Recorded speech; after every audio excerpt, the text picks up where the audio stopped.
Welcome to Meet the Docs with your host, Grant Otten, brought to you by Columbus Community Hospital. Welcome to another edition of Meet the Doc, sponsored by the Columbus Community Hospital. I'm your host, Grant Otten, and I'm joined today by Dr. Jeremy Albin. Dr. Albin, how are you doing? Great. So I guess just to start off a little bit, can you tell me about what it is you do?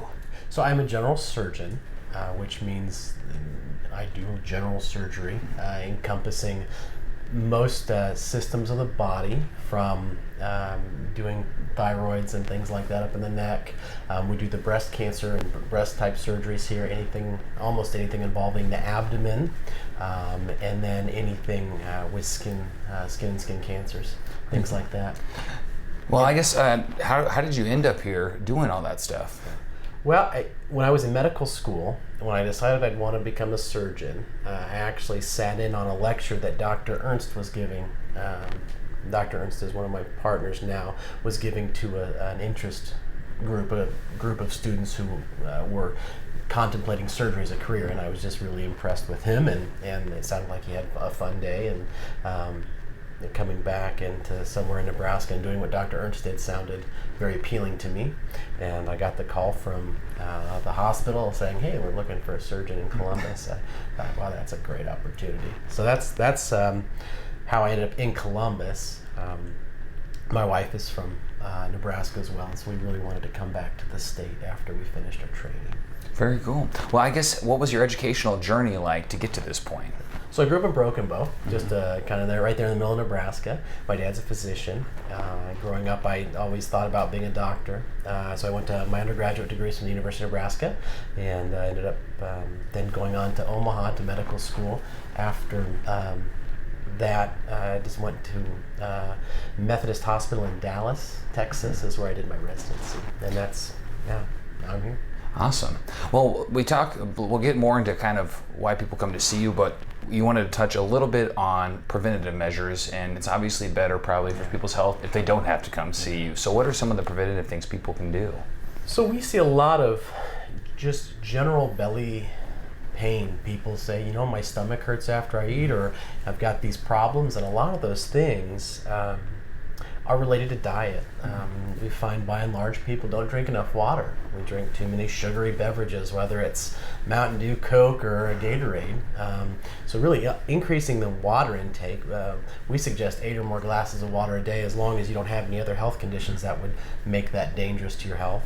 In addition, we strongly recommend a high fiber diet. Now, how high is high fiber? Well, we're recommending between 25 and 30 grams a day. That is very hard to get in your diet alone, so we recommend supplementing, with some fiber products that you can get over the counter. What that does is that really allows your bowels to work more efficiently, and some of those problems that people come to see us about can really be remedied at home. Avoid you another doctor visit, which everybody probably wants. Yeah. Well, if someone does get to the point where obviously they need to come see you, what would be those scenarios, or when should they pursue you? Sure. So we do, not only do we do surgery of the abdomen, we also do endoscopy, both the EGDs and the colonoscopies. An EGD is just going through your mouth and looking in your stomach and small bowel. The colonoscopy is obviously the colon examination. That can be for things like constipation, if people have some kinds of bleeding, people have abdominal pain that has not coming from other sources. Most commonly, we would see somebody, people who have pain after they eat, and I've had studies that could potentially point to the gallbladder as a culprit for that. In addition, we deal with all kinds of cancers, both of the breast cancer, colon cancer, skin cancers, and various other things throughout the body that people would end up in our office for those things as well.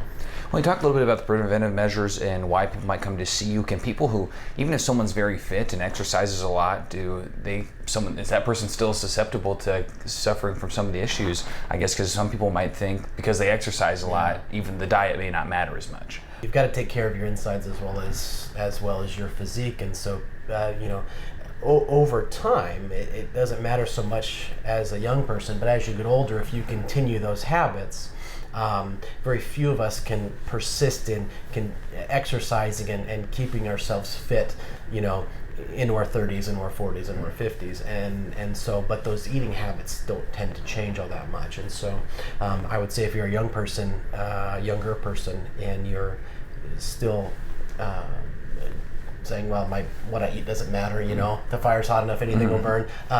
That's true to some extent, but you've should start having those healthy eating habits now, because they'll carry you through your later stages, and it does make a difference in what we see as far as problems and things. And like I said, most of the time people who come to see me aren't really excited to be here. So we love to take care of people, but and sometimes the things that we have to do can be uncomfortable. Do you guys, now talking about the different level of surgeries you guys can do you do anything from minimally invasive to the more invasive type procedures? We do. We tend to try and do a lot of our procedures with a minimally invasive approach. That means using air to inflate the abdomen, and then using tiny instruments and the camera to do our surgeries. The most ones we do the most often would be gallbladder removals and removal of the appendix. But there are other things that we can do. We're doing removing certain colon cancers and colon problems with minimally invasive means, and then being able to do things, we're able to be even more aggressive with some of our new techniques with colonoscopies, endoscopies, to remove problematic areas there, which can sometimes save people a trip to the operating room, which I think everybody would be in favor of. And you guys are over here in the newer section of the hospital, so what's it been like operating out of here? So this is great. We have more space, we have more procedure rooms, so if people have, say, skin lesions or moles or things like that they want removed, or little cysts or other things, we're able to accomplish those things here. Oftentimes, I think it helps that the flow is better, both for our nurses and for us to move from room to room, and then it's having the space is nice because we can do even more things here in the clinic that we would maybe have had to take over to the hospital. Well, so do you only see people in the clinic then, or are there other places that you see people? We see people in the clinic. We also see people in the hospital. If someone gets admitted for some reason or another and they end up having a surgical problem, we'll of course go and see them. And then also we see quite a few people over in the emergency room, both from people who have kind of acute surgical problems. In addition, we also take care of the trauma patients who come in, say, after a fall, after a car accident, and we're on the scene for that. Those people don't always require surgery, but they do sometimes require the expertise that we've acquired through our training. Columbus is a level 3 trauma center, which is the first tier of the Nebraska trauma system. So that's a very important designation for us to have. It means that we've got, the state gives us oversight, and it's very well regulated, and we've got to have a functioning trauma team in order to be able to make that work. So that's been exciting for us. Well, in addition to the other educational work that you've done, you've also been other places too. You've been overseas. So can you talk a little bit about your missionary work?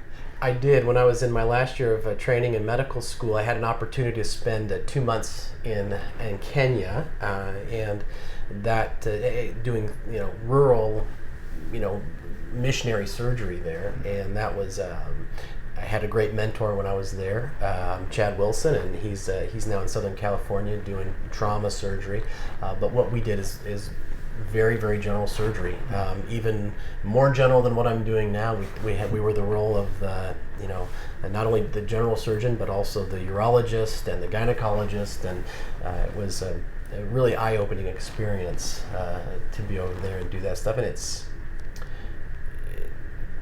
not, it's interesting to see what you can do in settings where you don't have the same things that we would have available to us here, where people come into you with an x-ray that they got somewhere else, or a CAT scan, and say, hey, look at this, what should I do about it? And but then also the attitude of people that you got to help and serve was very cool, and I would encourage anybody who's thinking about a missionary excursion to or even just any kind of overseas relief effort, or even domestic relief effort. It's a really good way to lend your expertise